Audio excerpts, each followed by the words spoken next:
Good morning dear students. आप सभी का इस एजुकेशनल यूट्यूब चैनल पर हार्दिक स्वागत है।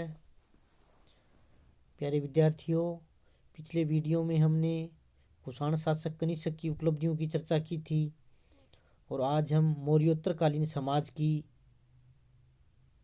चर्चा करेंगे।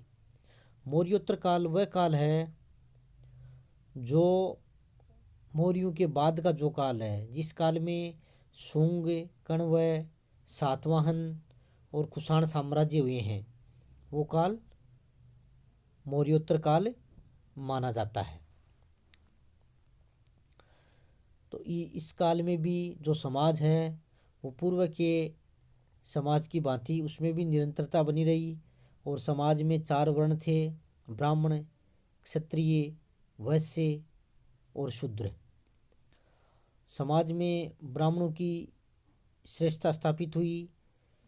इस काल में ब्राह्मणों को धर्म के साथ साथ राजनीति में भी श्रेष्ठता प्राप्त हुई। शुंग काल और सातवाहन काल जैसे इसका उदाहरण है हमारे सामने। और उन्होंने समाज में वर्ण व्यवस्था का संरक्षक भी कहा गया है। वैश्यों की कृषि, व्यापार, वाणिज्य उन्नति होने से वैश्विक की स्थिति में भी सुधार हुआ। इस काल में शूद्रों की स्थिति दयनीय हुई, क्योंकि प्रारंभिक स्मृतिकारों के अनुसार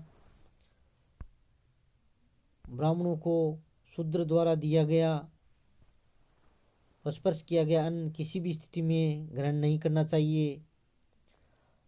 हालांकि वैश्य एवं शूद्रों के बीच अंतर बहुत कम रह गया था।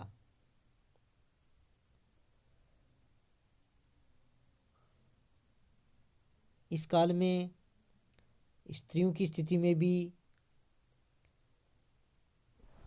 गिरावट आई। स्त्रियों की स्थिति में गिरावट आने के कारण मनु जैसे धर्मशास्त्रकारों ने भी महिलाओं के लिए वर्ण नियम को और कठोर बना दिया।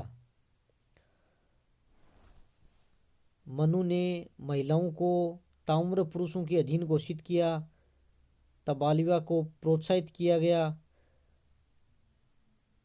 और महिलाओं को संपत्ति के अधिकार से वंचित किया गया। तो इस प्रकार मौर्यकालीन समाज में स्त्रियों की स्थिति में सुधार नहीं हुआ बल्कि गिरावट हुई। वर्ण संकर जातियों में वृद्धि होना। इस काल में अनगिनत वर्ण संकर जातियां उत्पन्न हुई। मनुस्मृति में 60 वर्ण संकर जातियों का उल्लेख है।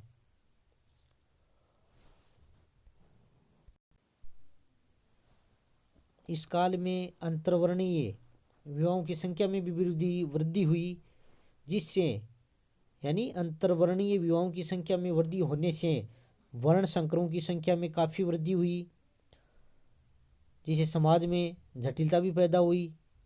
बुद्ध काल में जहाँ 11 वर्ण संकरों की संख्या मिलती है, यानी वर्ण संकर जातियों की संख्या 11 मिलती थी, जो कि मनुस्मृति में 60 के लगभग बताई गई है। तो इस प्रकार वर्ण संकर जातियों में वृद्धि होने से समाज में भी कई तरह की जटिलताएं पैदा हुई।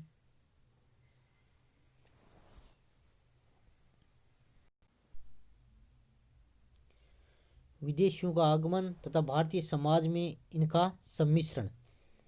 इस काल में यूनानी, शक, कुषाण, पहलव आदि अनेक विदेशियों का भारत में आगमन हुआ।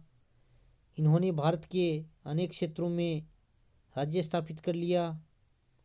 प्रारंभ में इनसे दूरी बनाते हुए इन्हें मलेच्छ कहकर इनकी निंदा की गई, लेकिन जब उन्होंने भारतीय समाज एवं धर्म को लेकर उदारता दिखाई तब उन्हें वर्ण व्यवस्था में शामिल कर लिया गया। मनु ने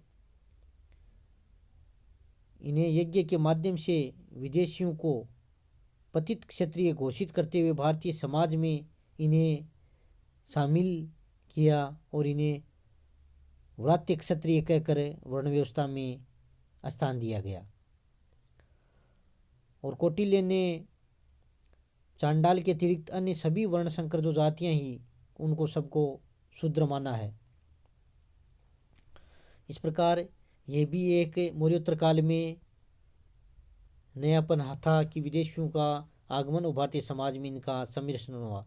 वर्ण व्यवस्था में तनाव तथा कलयुग के संकट की अवधारणा का उदय। इस काल में भारत में विदेशियों के आगमन से वर्ण व्यवस्था में उन्हें कहाँ रखा जाए, इस बात पर मतभेद उभरे। इस काल में शूद्रों तथा वैश्यों द्वारा अनेक स्थानों पर कर देने तथा बेगारी करने से मना किया गया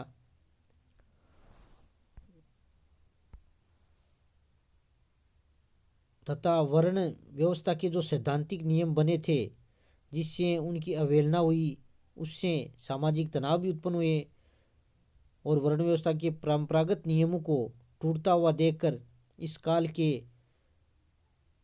काल में मनु जैसे व्यवस्थाकारों ने इसे कलयुग के संकट का भी नाम दिया और पहली बार ब्राह्मण धर्म में 4 युग सतयुग, त्रेता, द्वापर और कलयुग की संकल्पना भी स्थापित हुई। और मौर्योत्तर काल में अधिकतर शिल्पी शूद्र वर्ण में आते थे, किंतु उनके धन एवं प्रतिष्ठा में अवृद्धि हो गई थी और जो वैश्य और शूद्र हैं उनके बीच में अंतर बहुत ही कम रह गया था। मनुस्मृति में यह भी कहा गया है कि पवित्र धार्मिक संस्कारों तथा ब्राह्मणों की अवहेलना करने के कारण ही यवन, शक, पहलव आदि जातियां धीरे धीरे शूद्रों की स्थिति में गिर गई हैं। इस प्रकार मौर्योत्तरकालीन समाज में पूर्व की समाज की जो व्यवस्था थी उसके साथ साथ अन्य कई नए परिवर्तन भी हुए, जैसे वर्ण संकर जातियों में वृद्धि होना, विदेशियों का आगमन और इनका भारतीय समाज में सम्मिश्रण, वर्ण व्यवस्था में तनाव पैदा होना। तो इस प्रकार आज हमने मौर्यकालीन समाज के बारे में अध्ययन किया है